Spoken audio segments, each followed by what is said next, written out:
Or I guess we talk about the fact that what's being called a chair throwing was the lead story for ESPN.com for a minute, and then ESPN's college basketball page.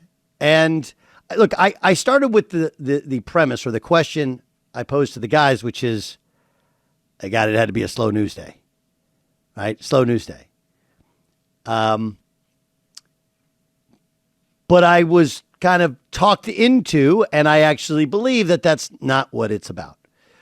For the record, my basketball team had a 11-point lead with 2:38 to go at home in the conference opener against defending conference champion and conference tournament champion Robert Morris, and we lost. We were up 7 with a minute and 30 to go, lost. And we missed a couple free throws, but 25 of 31. We turned the ball over, but only one bad turnover, and it was one of those series of things that all of a sudden go wrong, right? From 2 bad possessions to 1 bad turnover on a miscommunication, and then giving up 3-pointers, 1 and 1. And next thing you know, you turn around, you leave their best shooter, and then they beat us on a play that we had struggled to guard and switched to coverage on. And it stings worse than you can imagine.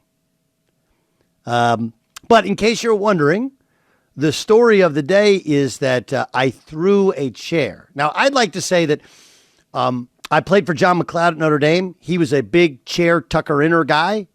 Notre Dame, we tuck in those chairs. Notre Dame, we can't be immature. So, I was just trying to put away the chair. I was just putting away the chair that was left sort of in the door that leads upstairs to our locker room at the Crest Event Center. But obviously it's frustration that you have to hold in. You can't tell your players to keep their cool when, granted, it was after the game, granted, it was off the court, and it was tucked in the kind of vomitorium area. Still, it's within sight of a camera to where they get you doing it, and it becomes bigger than the actual story, which is, hey, we got a pretty good team. We've been playing really good basketball, and we frankly choked. It's really what happened. And everybody owns it, myself included, and got to be better. Dan Byer, go ahead. You look like you have a question. No, I thought that it was interesting. And honestly, Doug, because of the tip-off time, it takes me about an hour or so to get home. So I didn't see what was going on, but I was checking in on the game and saw that you guys were up, was following it along on the box score, and then put it away when I thought the game was in hand. And then I came back and saw that there were 4 seconds left and it was 80-78. And so I was shocked in just how it happened. And then I felt bad for you. And then about an hour later, then everything ended up going crazy on social media. Yeah. So Jay Stu, you think it's just that because it's me, that's the reason that people seem to care? Yeah. We've talked about this before, right? One of your gifts is that you have the ability to really piss off people. And we learned last season that you have ticked off a lot of people for whatever reason, and they're just waiting for you to do something bad. And I think and obviously that includes somebody on the editorial staff at ESPN. We remember last December when they completely misrepresented a farcical post about you, and they ran with it as it was news.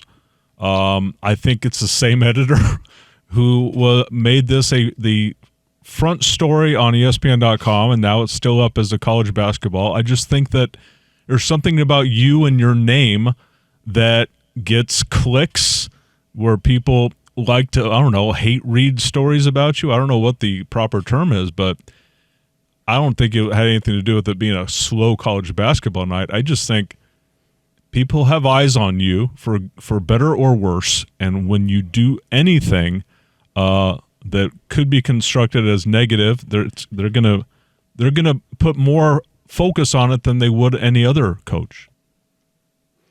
That probably pretty accurate, probably very accurate, and it's okay. It's like that is our 5th consecutive close game, right? Minnesota overtime. Yale was 2 with 29 seconds to go. Then we won 2 close ones, UMass and Iona. And then Haskell was a blowout. It's a non-D1. But then this one, in our D1 games, they've all been close. And we got to be better.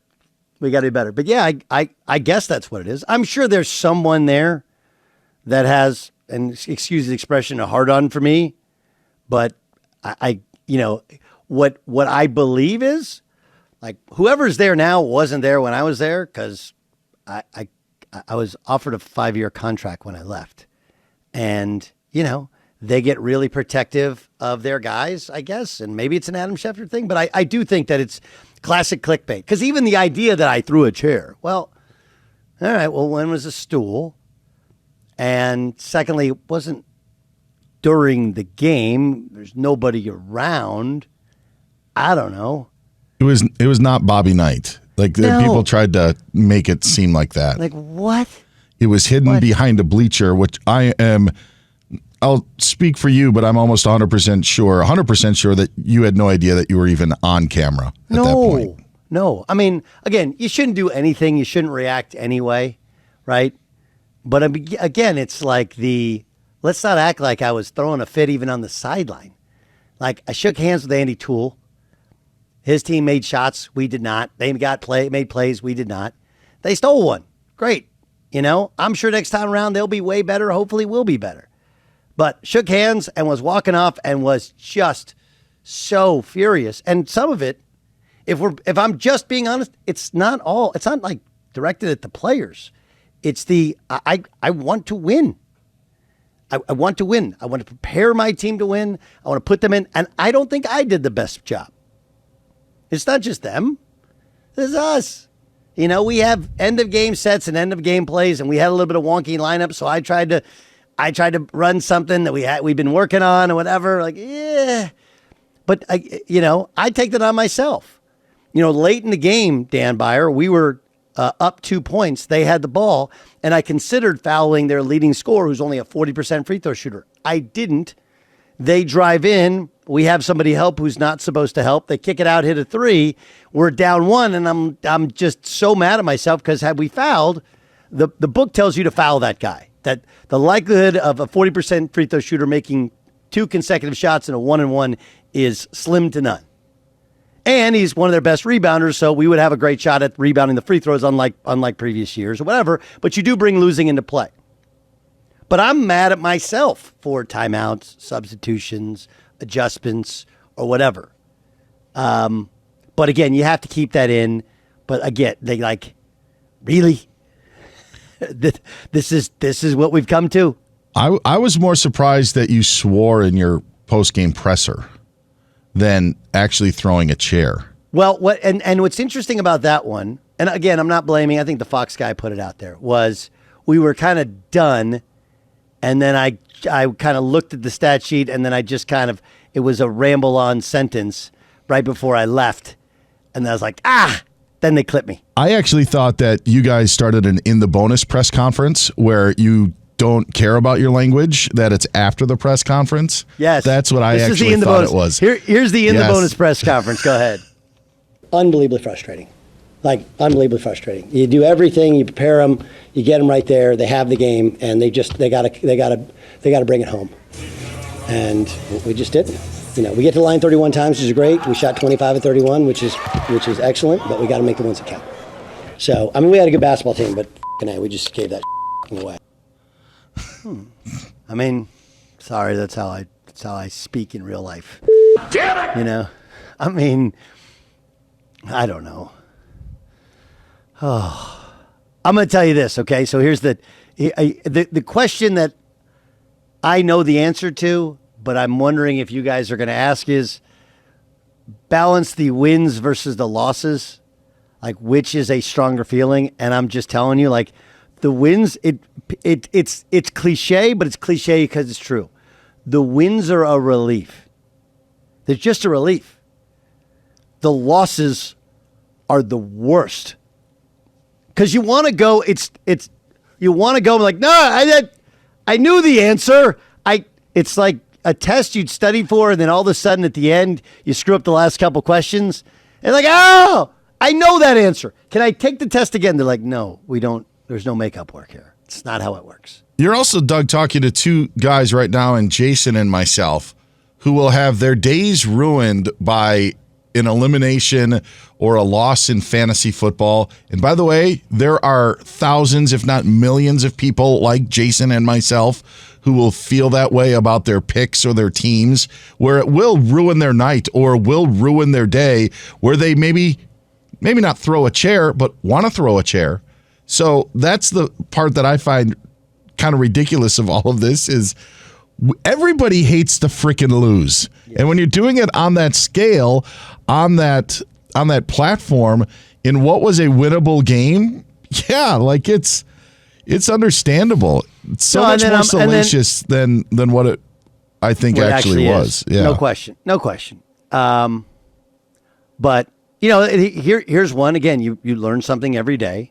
We were up 2 with 35 seconds to go, or actually 39 seconds to go.